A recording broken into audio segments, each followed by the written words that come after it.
Hey guys, Ryan here at Prolific. Quick video here, again, unpacking what it means to have a prolific brand, a great brand, a brand that really serves your company, your team members, your employees, your community. And by now you're probably starting to realize it's a lot more than a logo, right?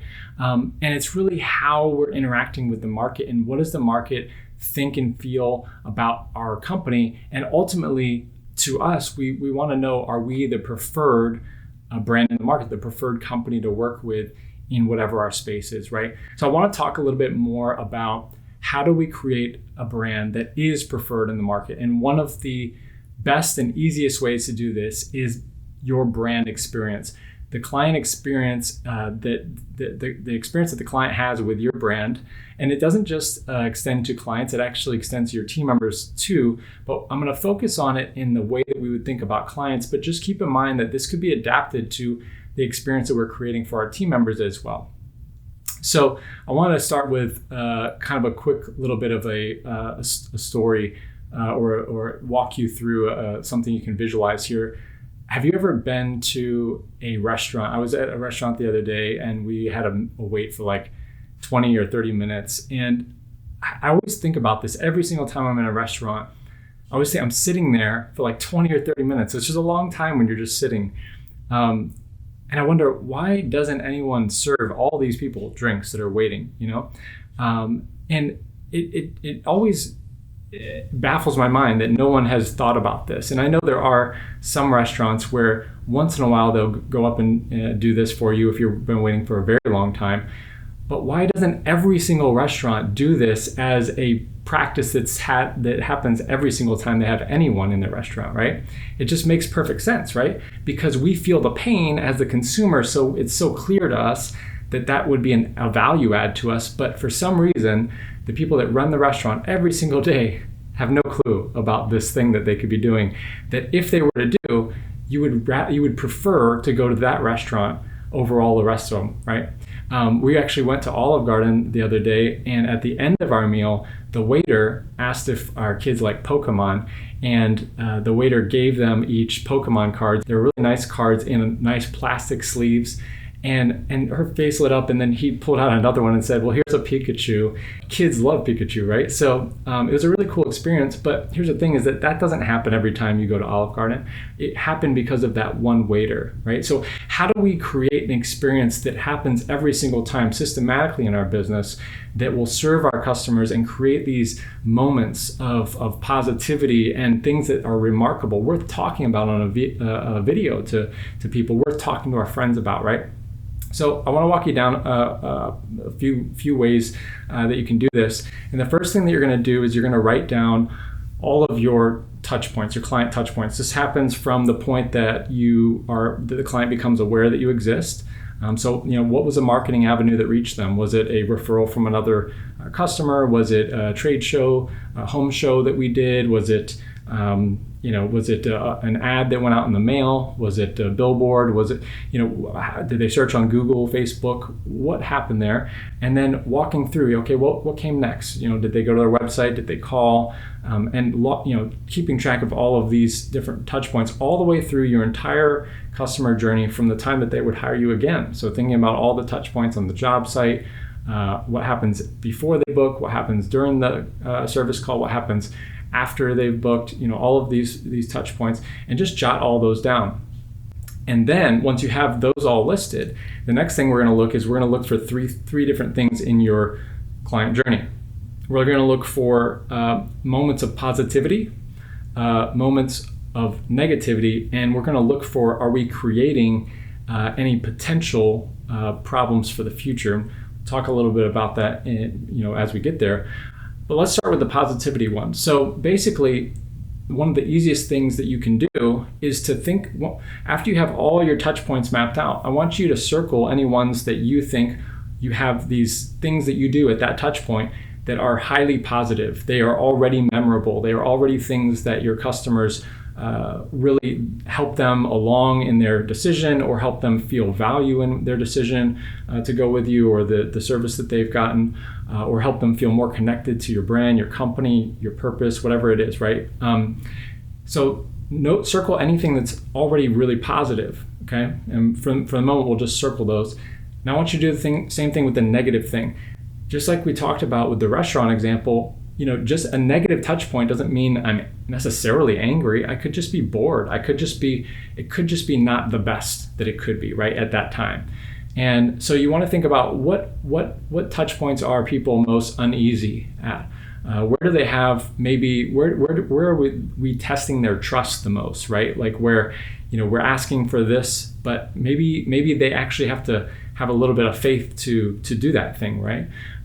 Where are we? Where's a customer maybe just bored, or all these sorts of like just kind of mediocre. It doesn't necessarily have to be negative, but just kind of not positive, right? It's kind of mediocre.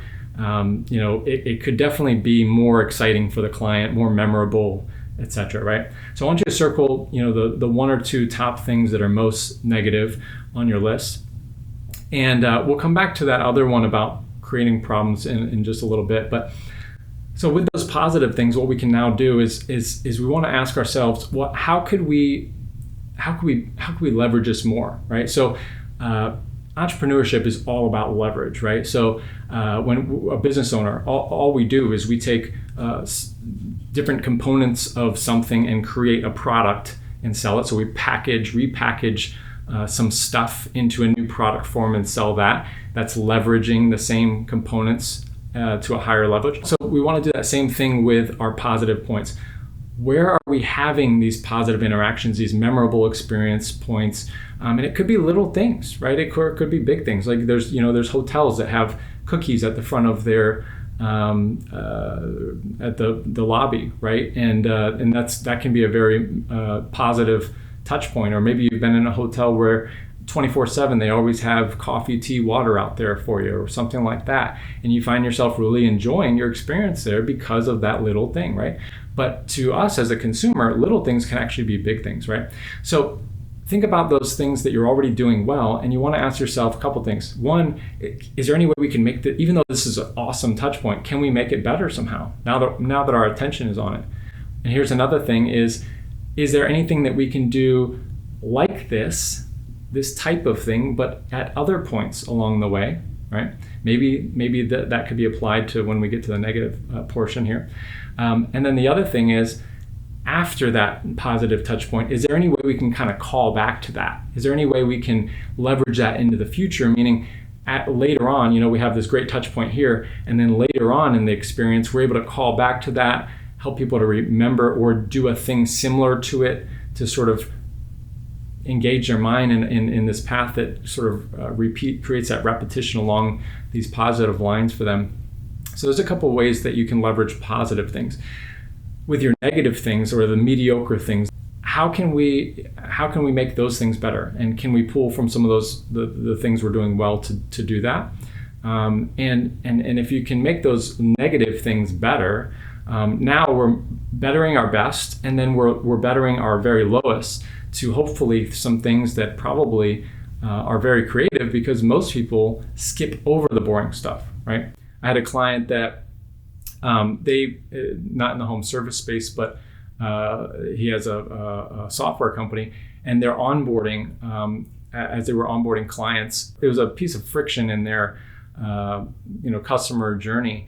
Instead of pitching it like it's this long, boring onboarding thing that you have to do, pitch it like it's exciting and it's worth $100,000, like it's worth more than you paid this whole year, and we're gonna get in here and train your staff, and we're gonna as you go through there, you're gonna get all the information you need to get their thing set up, but you're also training them on a set process to do this thing within their company, even outside of your software, and now they come out of that feeling empowered. So they're going in and coming out feeling empowered, instead of before they were going in feeling in a non-empowered state, right? So how can we take those negative things and potentially rise them up? And all of a sudden you can create some really cool, unique experiences, especially on these negative points. And again, that's what entrepreneurship is all about, right?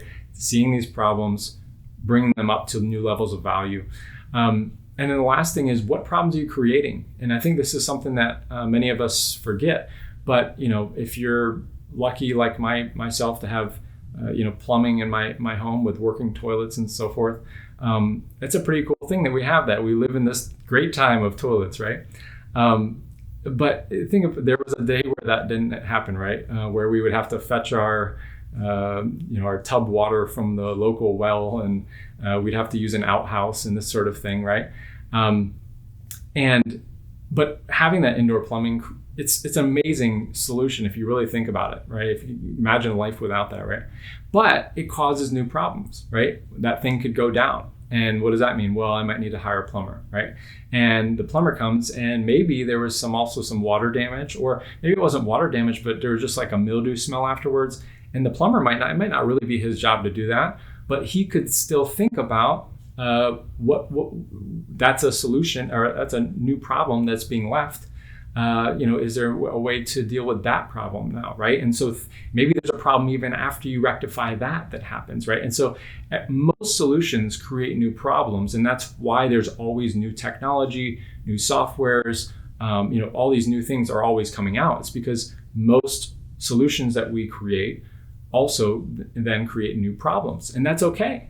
Thanks so much for watching, and if you need help with your branding, check out, one of the things I want to mention is that in order to be able to do this in an authentic way, you need to really understand your company brand fundamentals, right? Which is what I call a fractal brand model. And there's 3 points to that, and those 3 points create this foundation for your company, your brand, and who you are and how you do what you do.